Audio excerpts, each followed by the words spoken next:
Good evening, everyone. I'm Professor Eckford. I am your history professor for History 11. This is the social and political history of the United States.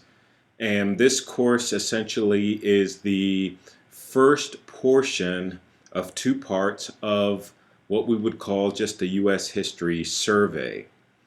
Um, Pretty basically what I'm going to do in the next few minutes is kind of go over the syllabus with you. I know that you've probably already received it, but by just me going over it one or two times and letting you know what I think are some key issues that you need to focus on this semester and what I'm kind of looking for throughout this course, I think it'll be some help to you if you can hear it from me rather than trying to read it and decipher it for yourself or us trying to, send emails and that kind of thing. It's just a very difficult thing to do.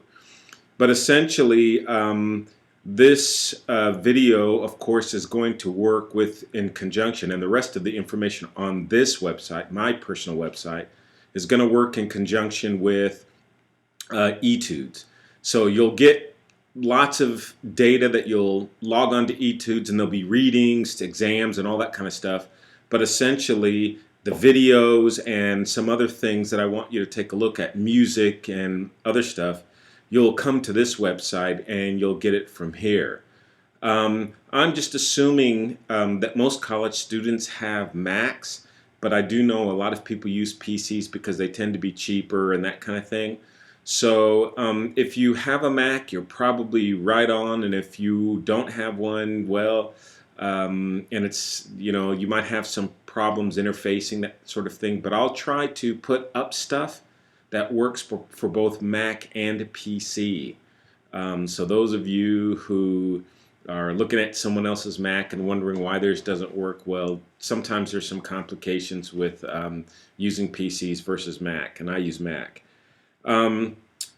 So you can log on to etudes by going to the LA City College Library website, and at that library website you can find etudes, and of course you spell etudes E-T-U-D-E-S, and you could just type that into Google and hit etudes, and it'll take you right to the etudes gateway, and you just click on that and it'll take you to the etudes website, and there's login instructions.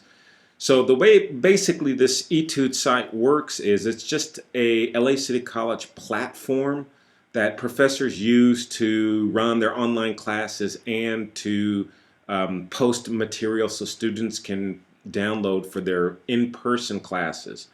It's works fairly decent.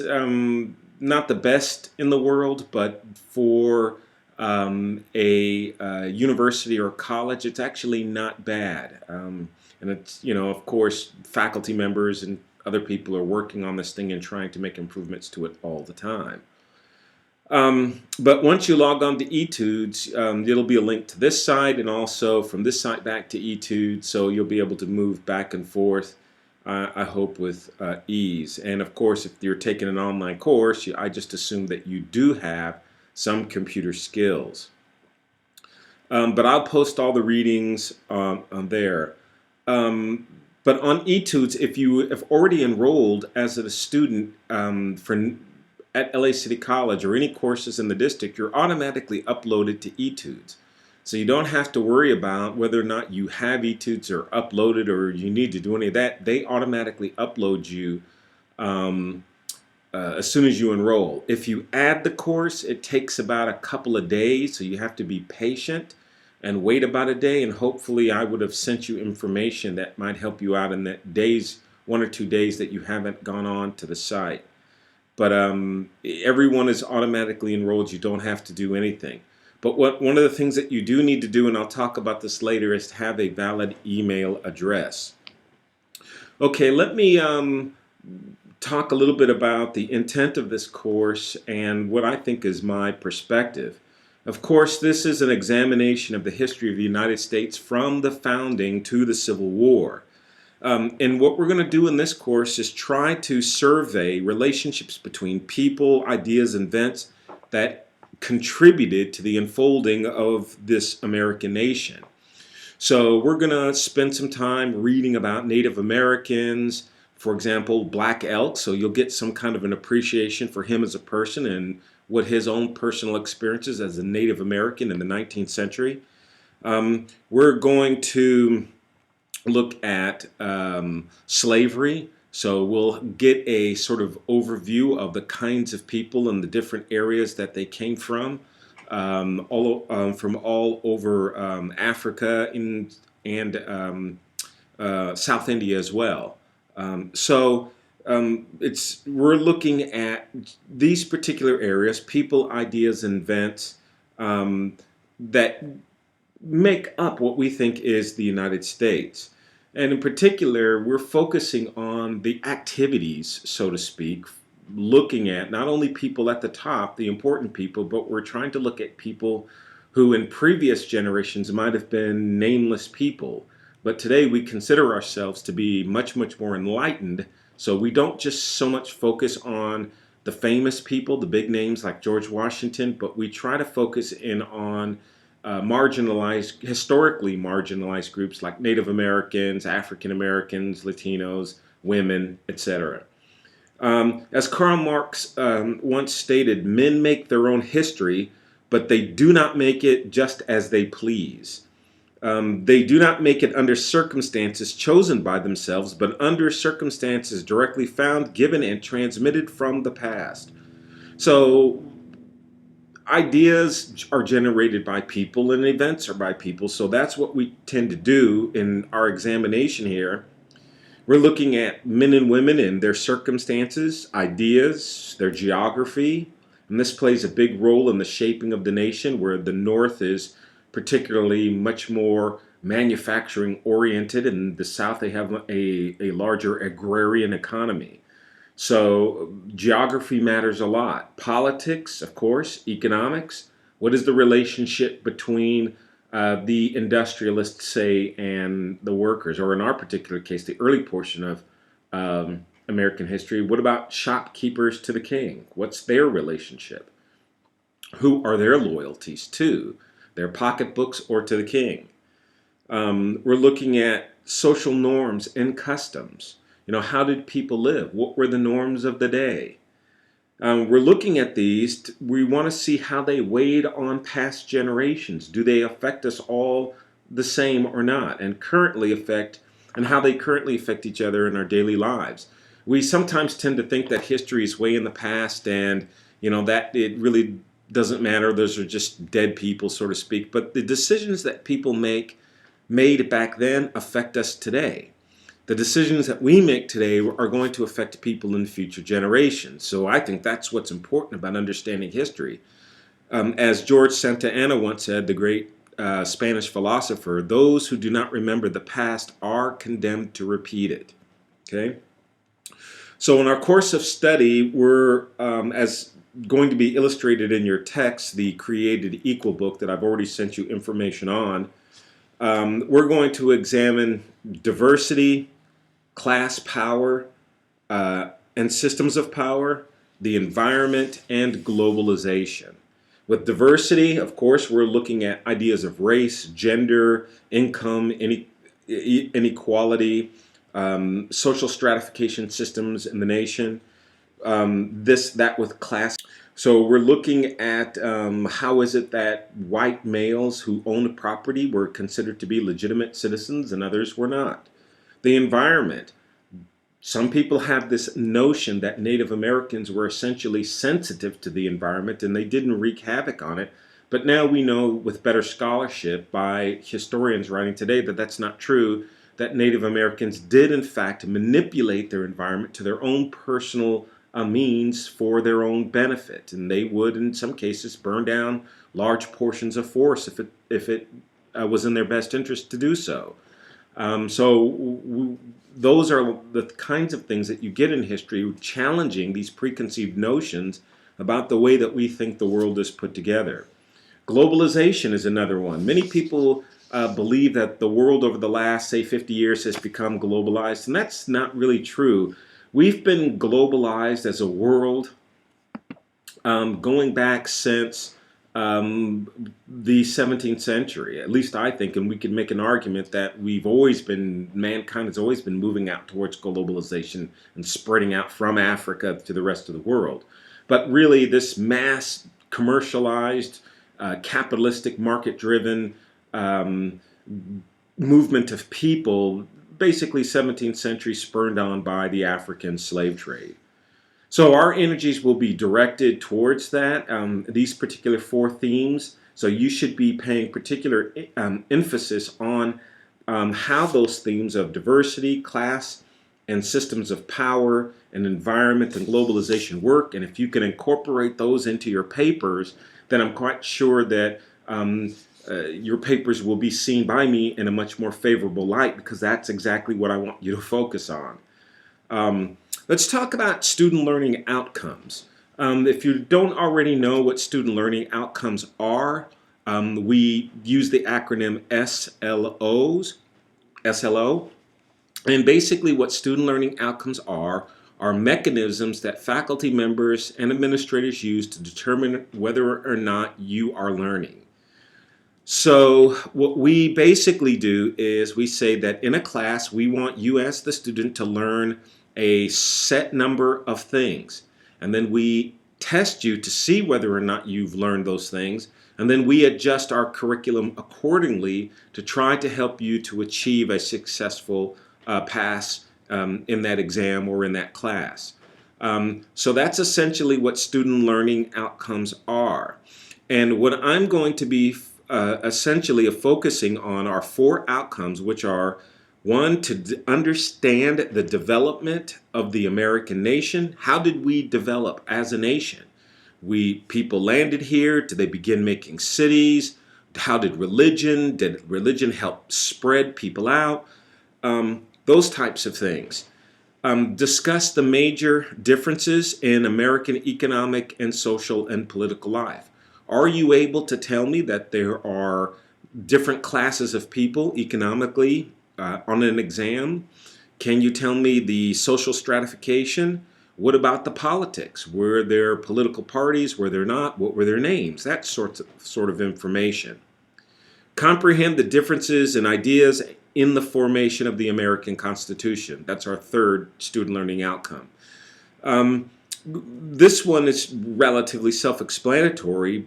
You should, in this type of history class, the early portion, you should have some ideas of what the Articles of Confederation are and why those were scrapped for a more robust, so to speak, Constitution. And what were the arguments between the Federalist and Anti-Federalist about how the shaping of the nation should come about and what should be included in the Constitution, like attaching something like a Bill of Rights. Number four, understanding issues relating to slavery, sectional crisis, and the Civil War. This nation was founded on compromise, and compromise is the one thing that failed this nation and led to the Civil War. And the compromise was an inability to resolve the slave issue in America. That's what directly led to the Civil War from 1619 to 1861. So, and there's no way to take a history course of the United States and not discuss issues relating to slavery and sectional crisis in the Civil War, because it informs everything that we think about and do in this nation. There are some course requirements for this class, and the obvious one was that you would enter the class. And entering means is that typically, if this was an in-person class, you would show up on the first day, and the professor would call roll, and you check that you were there. Here, I essentially can't call roll in a rather meaningful or convenient way. So the best thing to do is to have you do an assignment, upload it to the website, and that would constitute that you entered the course. And so you would have been given instructions on how to do that. If you fail to enter the course, it's rather obvious that you'll probably be dropped from the class.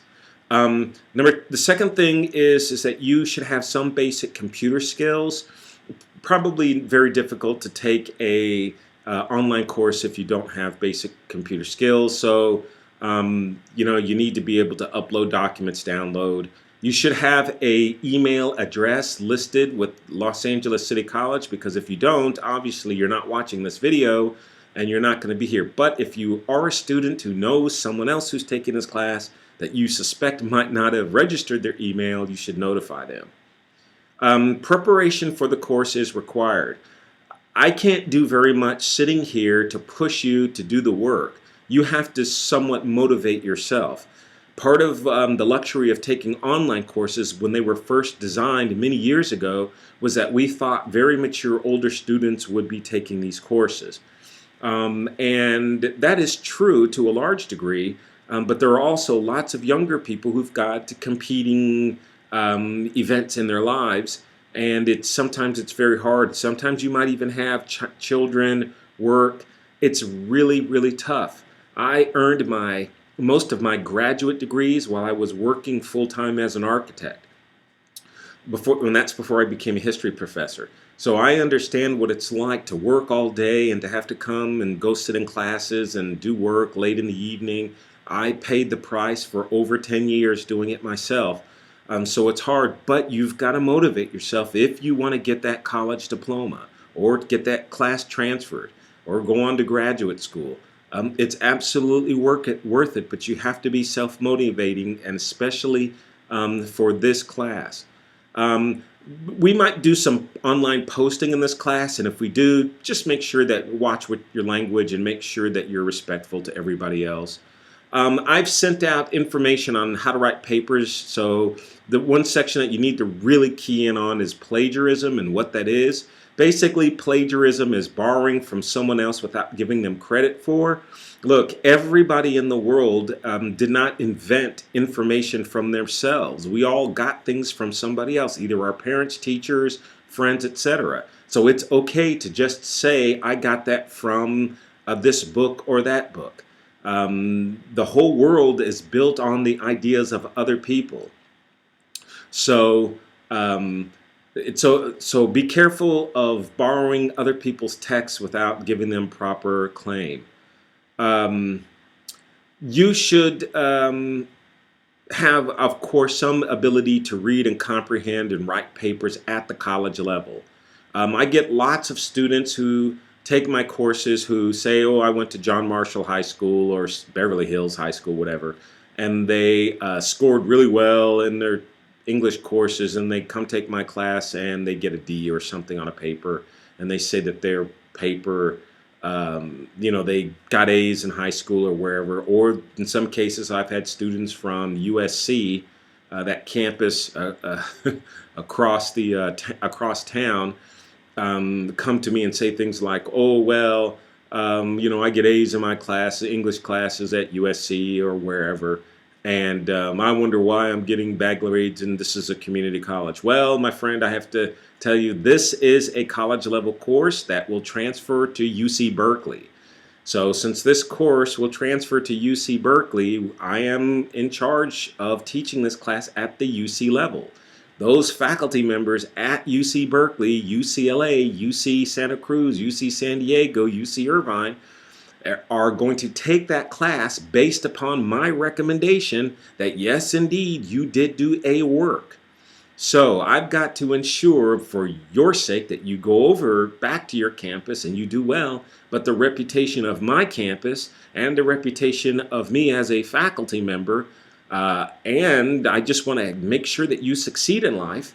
So that's what I'm here for. I have to make sure that the courses are taught at a certain level, and based on my professional opinion, if I give you a grade, that's the grade I think that you deserve. So if you are struggling or you know that you have some difficulty in writing papers, this course might be tough for you, especially if you're taking a short-term course. That's even especially harder because it's very difficult for me to grade papers and really help you out in such a short period of time. So you should have at least completed English 28 or English 101, most preferably. Okay? So if you got a C in English 101, you might struggle a little bit in this class. If you have an A or a B in English 101 and you got taught by a really good English professor on our campus or elsewhere, you'll do fine in this class. All papers must be submitted with citations, and I've given you information on how to cite, either using the basic citation from Chicago Manual of Style, or you can do parenthetical citations as well.